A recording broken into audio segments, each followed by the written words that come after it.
Hello, friends. Welcome back to another epic story time event.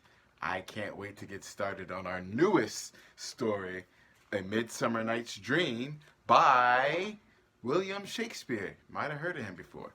I'm really excited to tackle this new task with you. I came prepared with some notes, some lesson plans. We're going to have fun. We're going to understand Shakespeare like never before. Trust me. Trust me. This this next story, A Midsummer Night's Dream, was Mr. Phoenix's first play as a young little itty bitty Phoenix, little guy. Yes, I had the opportunity to play one of the characters in this story, and this epic story is one of my personal favorites. So I'm really excited to share that with you. Really excited. Now, as we discussed in previous lessons, Shakespeare likes to use different devices, such as iambic pentameter. You will see some of these devices in action as we embark upon this social distanced epic story retelling. We're going to call it a staged reading because we're not going to do the actual play, but we will sit here in character and read the parts for you all so that we're all clear on this great epic story, okay, and how it can relate to our lives. There are many, many themes and symbols that Shakespeare uses to address issues that are going on even today. So I cannot wait to tackle those, unbox some of them for you, all right? So one device that I'm going to share with you to help keep us on task and clear of all the action that's going on, the many plots, the many characters, we are going to create our own character tracker, okay? So I'm going to give you a moment to grab a pen, paper. You can feel free to pause the video here and then return when you have a pen and either a notebook or a sheet of paper that you're going to hold on to during the duration of this reading.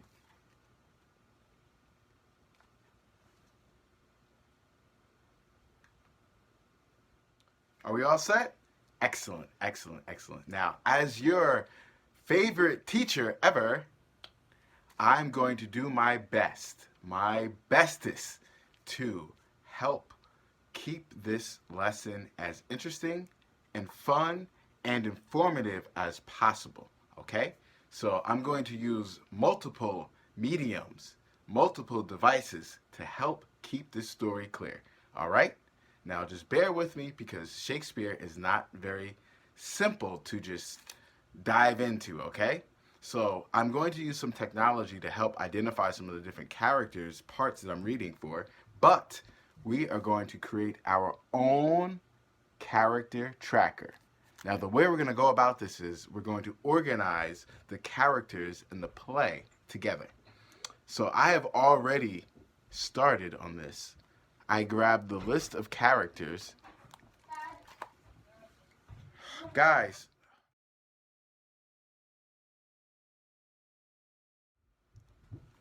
okay, so here is my handwritten list of characters. You can feel free to pause the video so that you can write these down.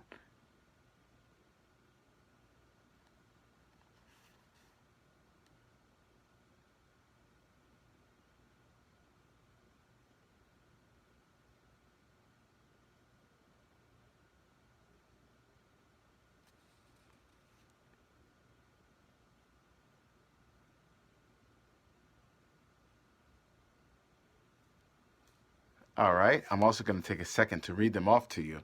I also will do my best to have technology involved in this retelling so that you can see on camera as I embody certain characters. You can see their name and what their role is, what their affiliation is. And one thing I'm going to ask you to do is as you hear me read these different parts, I want you to take notes and write down who is speaking in poetry and who is speaking in prose. Poetry being like iambic pentameter, beautiful language that rhymes. Prose just kind of like basic talking, like how I'm talking to you right now. Okay? Mr. Mr. Shakespeare is very crafty, and he does some things that are really cool and really groovy, and we're going to talk about them as they occur. Okay, so here we are. Male Athenians, that's men from Athens. Theseus, he is the Duke of Athens. And then there's Aegeus, the father of Hermia. Lysander is in love with Hermia. Demetrius is also in love with Hermia. Philostrate, which we don't hear much from, but he is a character in the play. He is the master of revels to Theseus. Very quiet character. So that, my friends, are the male Athenians. Our story is going to take place in Athens and in a wood just outside of Athens. Athens is a major city in Greece, and at this time it was like a huge hub. Like, you had a lot of activity going through, very similar to like modern day Boston or New York City. So we're going to move on to the next section of characters. And we're going to call this group the players, okay? Actors in Shakespeare's time were also referred to as players. A little different than today's players, but at any rate, Peter Quince, who is a carpenter by trade but plays prologue in the play. Peter Quince. Quince. Snug is the joiner. He joins the players. He is also Lion in the play. I know you guys are like, what are you talking about in the play? This story is so twisted. There is a play within the play. Oh my goodness, I can't even wait to get into the plot. It's going to get thicker. It's going to get crazy. It's going to get wild. Yes. Y'all thought High School Musical was nuts. Psh, you have no idea. Midsummer Night's Dream, y'all about to recognize. Nick Bottom is a weaver by trade. But in the play, he is going to be Pyramus. I'm sorry. Excuse me. Francis Flute, who by day is a bellows mender, will be Thisbe in the play. Tom Snout, by day is a tinker. That means he like works on things that tink and tank. He is the Wall in the play. And finally, we have Robin Starveling, who is a tailor by trade, but plays moonshine in the play. So very similar to like Mr. Phoenyx, who is a teacher by trade, but in the evenings I become a super actor. So these folks were regular townspeople, and then in the evenings or on the weekends, they became players. And then we have the women in the play, which is very important because we're going to touch on some themes of how women were treated and respected during this era versus today. It's a big difference. I'm just going to give you a little bit of a hint.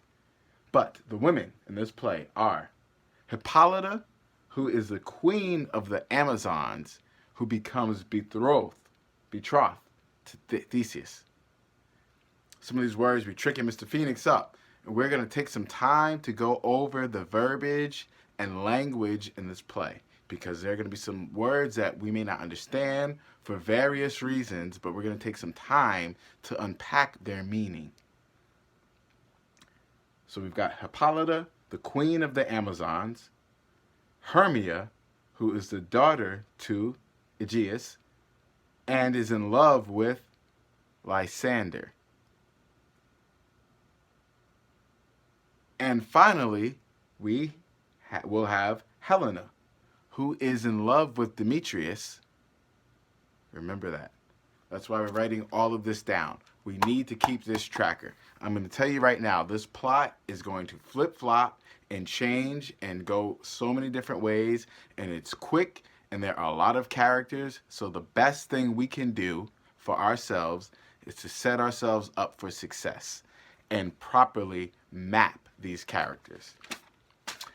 And then the last group of characters are my favorites in the show, the fairies, who also are referred to as sprites, one of my favorite drinks. And for our fairies, we have Oberon, who is the king of the fairies.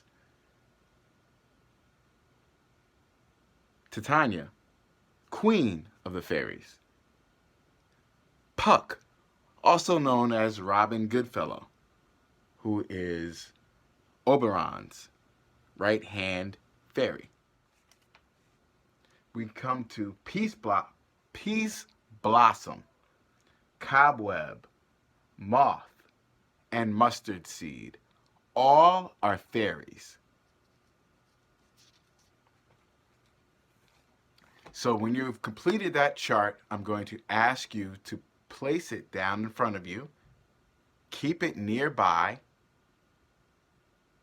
and then invite your brothers, sisters, moms, dads, grandparents to practice social distancing and enjoy this social distance epic retelling of William Shakespeare's A Midsummer Night's Dream.